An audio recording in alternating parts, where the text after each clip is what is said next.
Hello everyone, this is Undead Viking coming to you with another video review of a board game I've been playing the heck out of lately. The game in question is Abaddon, or Abaddon, or Abadabadoobaddon, or something like that. Abaddon, I guess, through my Google searching, is a Hebrew word meaning destruction, which is very apt for this game. This game is thematically about the Earth in a not-so-distant future, finding a planet full of resources that are very important and very useful.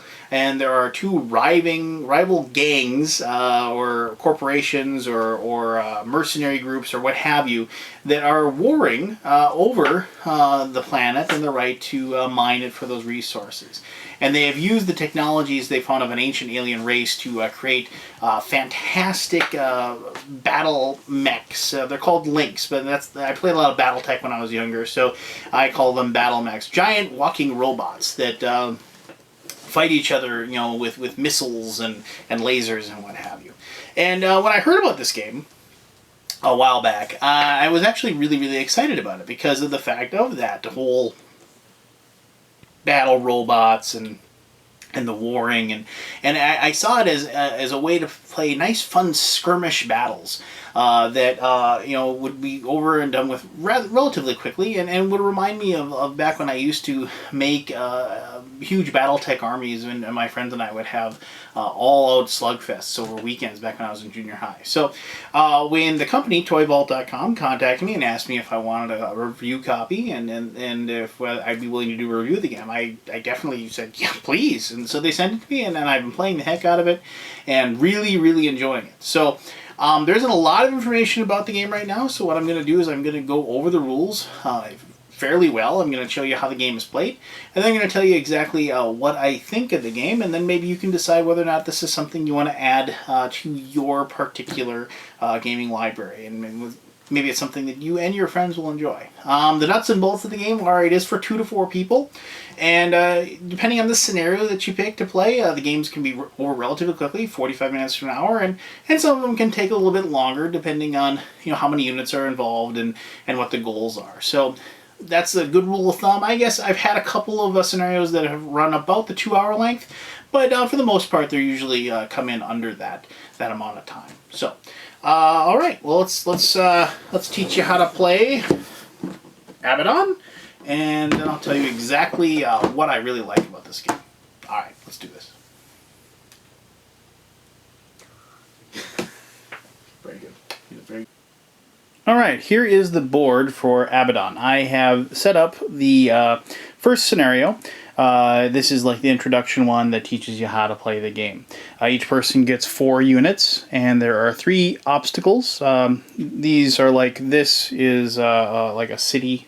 You can kind of, there are 2 pieces of cardboard that you actually just slide together, obviously. You know, I mean, these are like basically meant to obstruct line of sight, and they work perfectly fine. And I kind of like them actually, just, you know, for the I don't know, the abstract quality that they have. I'm pretty sure somebody will eventually make cooler looking plastic ones, but for what they are, they work perfectly fine. What obviously is really cool are the units. Like, you know, check out this bad boy. This is like a heavy mech, and that looks pretty cool. These little cardboard thingies here are the power crystals, and they're basically the hit points for these particular units. So this unit has 5 power, or 5 hit points, and once all those power crystals are gone, this unit will be destroyed. And on the back of each one, there's this little slip here that tells you how much this can move, what type of die it uses, and how many power it has. So it can move 1, they're really slow. You roll a d10 for your combat, however, and you get the 5 power that we've already referenced. And I'll just give you a quick look at the other units. Now, this is, as you can see, it's fast.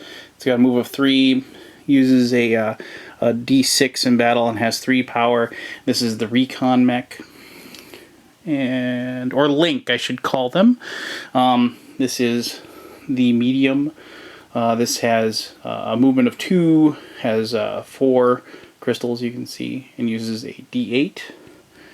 And of course, every game needs the grunts. Now, obviously, these probably aren't to scale. They aren't, you know, as big as a mech. Maybe they are. Who knows? Maybe, I always think Battletech, I'm thinking these things are like, you know, 30, 40, 50 feet tall. Maybe these are only supposed to be, you know, maybe like 12 feet tall, and this is to scale. But you can see, whoops, you can see this one has 4 power, and it moves 1, and it also rolls a d6. So, and the other side has the exact same units. Now, however, to tell them apart, you can see that I put red crystals in the bottoms of these, so you can tell the difference between the 2 sets. And there are 4 different color sets, so you can play up to 4 different armies duking it out. So, the game is rather simple. You just determine who the first player is, whoever, and there are these command dice. You get to roll 5 of these, and there's 6 different sides to them, and I'll just roll these real quick here. And I got 2 of these command results, which are basically wild cards. A recon link, meaning that I can move my recon link by activating this die. And I got 2 weapon system results, meaning I'm going to be able to draw 2 weapon system cards. Now, the weapon system cards are these, and these allow you to either use special abilities in combat, or they allow you to add to your die roll when you're combat. Like, this is a target 5, so if you're playing this when you do an attack, you get to add 5 to your roll. And plus there's special attacks in here, anti-missile rockets, missiles I should say, that are used for defense, long-range bombardment and stuff like that. Now, I've already given each player, you know, a set of weapon system cards. You start with 6 in this scenario anyway. And so what I'll do is I'll determine where I'm going to move. Actually, what I should have done from the very beginning is the first thing you do is you take one of these markers here and you declare a spot on the board that you're going to target. And any attacks onto that spot get a +1. So I didn't do this at first, and I should have done it because it would depend on what I activate. But let's just say I wanted to target the heavy mech. That was who I wanted to try to maybe do some damage to and take out. So I look at my abilities. I see that I only got 1 activation for a mech, so or a link, I should say. God, I keep saying mech. So I'm probably going to want to use some of these command dice to activate some of my other units. Now, you can activate a unit as many times as you want to move them. However, you can only attack with them once. So I'm going to be able to draw 2 cards no matter what because of those weapon system results. So let's just, let's move my recon link, or, just because I rolled that, so I can take him. And these move 3. And you can move them in any direction you want, as long as they're not, they can't move diagonally through 2 obstacles, and they can't move through anything. So if I go 1, 2, 3, and move him here, he's going to be within range, and he's going to be able to attack that particular mech, or link, I should say. And then, looking at this, and you can also move diagonally. Looking at this, I realize that even with my 2 movement, 1, 2, 3, 4, well, I'm going to be able to get, with 2 movement, I'm going to be able to get my heavy guy in range. So I'm going to move him 1 with 1 of these command dice. And this might not be optimal moves, I'm just trying to show you what happens. And so I move that one again, so now he's moved 2. All weapons have a range of 5, unless you have a long-range bombardment card. But so now I'm going to say that both of these 2 are going to attack him because he's within range, and they're going to be able to make that attack on him. So in order to declare my attacks, what I will do is, well, first I get to draw 2 more weapon system cards, like so. And I'm going to look at these, and so I got a target 6. That's a good number. Target 2, target 3. Well, let's go for the gusto here. Let's use a target 8, and we place that in front of the unit that's going to attack it. You try to place the arrow so you kind of get an idea of where it's going. Obviously, you don't have to do that, but that's what the rules state. And let's go ahead and go for broke and use this target 6. And we're going to go ahead and we're going to target that one as well. Now, the opposing player, since I'm attacking him with ranged combat, can defend himself, but he can only defend himself against 1 attack per turn. Other than that, you just have to basically sit there and take it. So he's going to say, because he's rolling a d10 with the heavy guy, he's going to actually attack the Recon Mech. He's actually going to play a card against that one. So he's going to look at his cards, and Now, he doesn't have real good ones, but he does have this 4. So we're going to go ahead, and he'll respond with that one. He's going to respond to that attack. And unfortunately, he can only defend against one attack, so the other one gets to attack him without him being able to play a card. So I get to resolve as the attacker. I get to resolve those any way I want. I flip over this one. I'm going to do that attack first. It's a target 6. This guy flips over, and it's a target 4. So we're going to each roll a die. Now, the Recon gets to roll a d6. We roll that, and I get a 6. I get a 4. Plus the 6 equaling 10. Not a great roll. So now he gets to roll a d10 because he's the big mech. He rolls a d10 and adds 4 to the roll. Ooh, gosh, he got a 10. Well, it's a 0, but it is a 10. So that's 14. So he actually damaged me. So I unfortunately have to go in here, take one of these markers off of my Recon link, and each person gets these little cups. I know, okay, yeah, they're urine testing cups, whatever. And he places a little marker in there, so he's claimed that. He takes it. But now it's time for my revenge! I get to attack. So I reveal that I've got a target 8, the best target card in the book. And I'll roll a d10 and add 8 to it. Ooh, and I got a 13. So now he gets to roll just a die. And he got a 7. Now, I'll tell you why that kind of stinks. Yes, I've done damage to him, and I get to take one of his off that link and place it in my cup.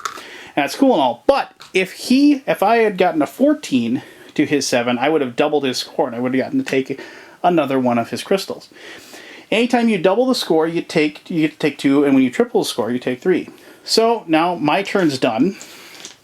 I've made my choices, and you know what? I actually made a mistake, because remember I have this little +1 there. I actually got a +1 to my roll, so now actually I did do 2 points. So I get to take that. I doubled his roll of 7, and I got 14. So actually I did a lot better than I thought I would. So now the other player gets to go, and you take all these cards. Now it's important to note that with the weapon system cards, only you don't draw any until it's your turn when you roll the dice. So you don't want to, sometimes you burn through those cards really quickly because you want to do lots of devastating attacks, but you can hamstring yourself in case you want to be able to defend on your turn. So now the other guy goes, he rolls, let's see what he got. He got 2 medium link results.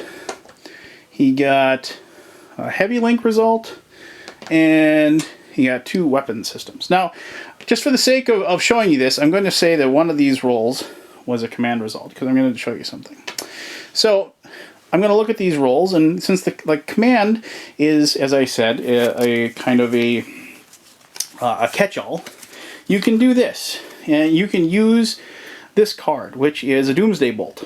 So I get to play this card. I act my action before I order any units, and I use the command die to launch a Doomsday. So I'm going to use this command die to launch a Doomsday Bolt from basically a satellite up in the sky, and I'm going to pick one unit on the board, and obviously I'm going to pick the big guy.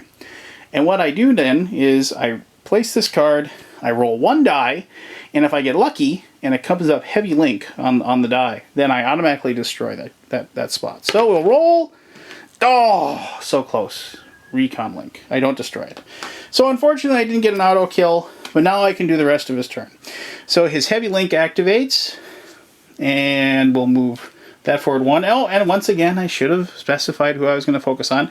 He's going to focus on that Recon link. We're going to take that guy out, because the winner of this scenario is the one who takes out 2 of the other person's units. So hopefully we can destroy that this turn. And I get to draw a weapon system card, which I'll do, and the medium link gets to go. So I will go ahead and grab the medium link, and I believe this is him, and he moves 1, 2, and 1. So now he is close to him, and he's actually going to be able to do close combat with this particular link. Now, why did I do that? When a unit is in close combat, it can't play a card to defend itself. So I basically get 2 free attacks. So I'll go through my targets here, and I'll go ahead and notice how this one says medium link does 2 additional damage. So I can use that, but let's go ahead, and this one says like Recon link does 2 damage. But you can see how this works. So we'll place a card, and we'll attack. He can't defend against that. We'll roll the damage. I get to roll a d10. So I got an 8 plus a 1 for the 9. And then he rolls, and now this is when you kind of hope that they roll really low, because if I can triple up on the amount, I'll destroy him. And what did I get? Well, let's just say I forget what it was, 9 or 10. Well, let's say he rolled like a 3, so I've doubled up the score. So before that attack even goes through, we look, we take those 2 crystals off, and this one unfortunately is destroyed. And it doesn't look good for the green team right now because I've destroyed one of their links. And that's kind of the ebb and flow of the game. Now, it's very simple. The combat system doesn't take a lot to learn, but there's a lot to it. I like to use the word, this is a tactical game, but the strategy might not be as deep as some hardcore war gamers like. But there is a lot of one side beating the heck out of the other, and then the other side, will come from behind and beat the heck out of you. There's a lot of strategic use as far as using these cards, when to hold them, when to get rid of them, and stuff like that. So there's a lot to it, even though the rule set is quite simple and very easy to grasp. And this is the most simple of the scenarios, and I just wanted to kind of show that to you just so you can kind of see how the game basically worked.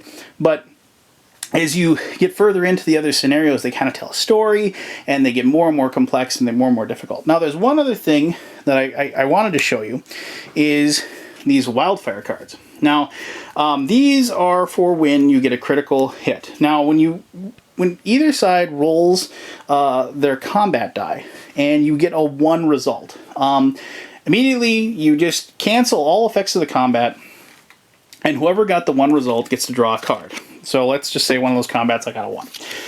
So it just says here, it says power drain, direct hit to power source, and then you remove 2 power crystals from the unit. So it just automatically you get to do 2 damage. Let's try another one here. High energy. Result, remove 1 power crystal from the unit. However, unit battles with a D10. Place a high energy marker in the unit. And so basically, if you attack somebody, like say you attacked an infantry, you did a point of damage to it, but all of a sudden now, it's really, really powerful and can do damage. So it helps you, but it also can hurt somebody. So let's just say, for example, that this was the unit that got hit by that particular critical hit. And so you can place that on there where it says high energy. So now you've marked which unit actually has that extra ability. It should be noted that if you roll a command die, you can remove any of these little flags from any of the units as an option.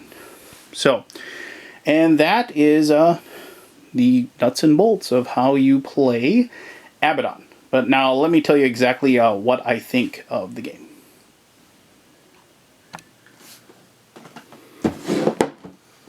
All right, as you notice, my daughter is helping me today, but she will be quiet, hopefully, while I tell everybody out there what exactly I really, really enjoy about Abaddon.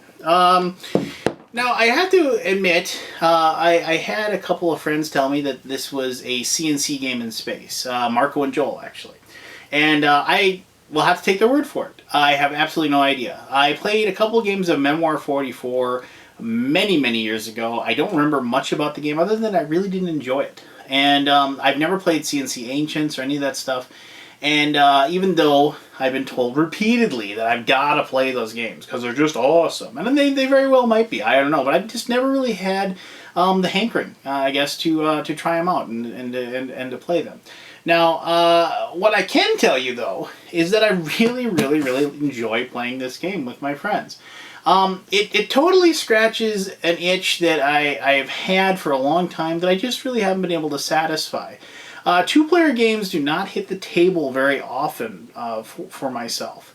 And just because of the fact that my game group is rather large, and usually when we're going to play a game, I have just a very, very short amount of time to play, and you know, it's like a 4-hour stretch, and like we want to play something that covers that entire 4 hours, and I need something that's going to satisfy 4 to 5 to 6 people during those 4 hours. Now, this is a game that I can invite a friend over after I get done working, when I have maybe an hour or two to myself. I can set the game up, we can sit down, and we can play a very, very exciting, very fun-filled, awesome scenario with robots, you know, beating the heck out of each other. and you know we're and then we're done, and I can pack it away. There isn't a lot of setup time. There isn't a huge amount of preparation that's needed. You just set up the board and you go. Now, I think a lot of people might be turned off a little bit because of the fact that it is a bit of a luck fest. I mean, there's tons of dice you're rolling. You're rolling those command dice that determine what you're able to do. You're rolling your attack dice to determine whether or not you're actually doing damage to your opponent. And also the cards. You know, there's the randomness of those cards and what you're rolling. But I mean, for me though, this game appeals to everything that I like about a combat game. I like rolling dice. I like being able to roll a critical hit on a last gas shot from an infantry unit against a giant mech and pulling off a major win with just by getting lucky at that moment because I rolled that one, I got a lucky card, and I was able to, just get those last few victory points, or I was able to do those last 2 points of damage that I needed to foil my opponent. On the same regard, I really enjoy when stuff like that happens to me too, because I can just go, I curse my luck, and I still can laugh about it. And the whole game, the whole scenario will tell me a story, and I really, really enjoy that. I mean, if this was something other than giant robots beating the heck out of each other, maybe I wouldn't enjoy it as much. I mean, maybe that's why, maybe Memoir 44 didn't really click for me, and maybe that's why I haven't really had any interest in playing CNC Agents, because those themes just didn't grab me. But this does. It's outer space, it's futuristic combat, and like I said, it's something that it satisfies that skirmish need, that fun of sitting across the table with just one of my friends, and enjoying each other's company for an hour or so. And also, I mean, it's one of those games too that this little girl here looks at and she's really interested in playing, and definitely when I think that she can grasp it, we're definitely going to give it a throwdown, probably this weekend or so. So, that's Abaddon. It's not going to be for everybody just because I think of the luck aspect of the game, but for somebody that is looking for this type of game, I think it's going to be awesome. I think this game is going to be expandable to the nines, and I'm going to love picking up those expansions. I'm going to love to see more units. I'm going to love to see the possibility of maybe some more maps, more and different obstructions and different obstacles and things like that. I really like to see some plastic forests and some plastic cityscapes and stuff like that would actually add to it. I'm sure somebody out there will pimp the game, and that's something that maybe I'll be able to invest in and do. What I really like about it is that I'm in on the ground level on this one. I've got the first game, and it's only going to get bigger, hopefully, right? And so, it isn't like some other game that I've heard about, and then I've got to start off buying 7 or 8 different sets, just to get on track, with something that's been out for a few years. This is just coming out right now. I'm really excited about it, and I think it's going to be awesome. And I mean, at least for me. And there you go. That is Abaddon. If you have any questions or comments, as always, you can feel free to leave them below. I'll try to answer those to the best of my ability. And thank you. Thank you very much for watching and taking the time to listen to me talk about this hobby that we all have grown to love over the years. So with that, I'm going to let my daughter say goodbye, and I will see you at the next video. All right? Goodbye. Goodbye.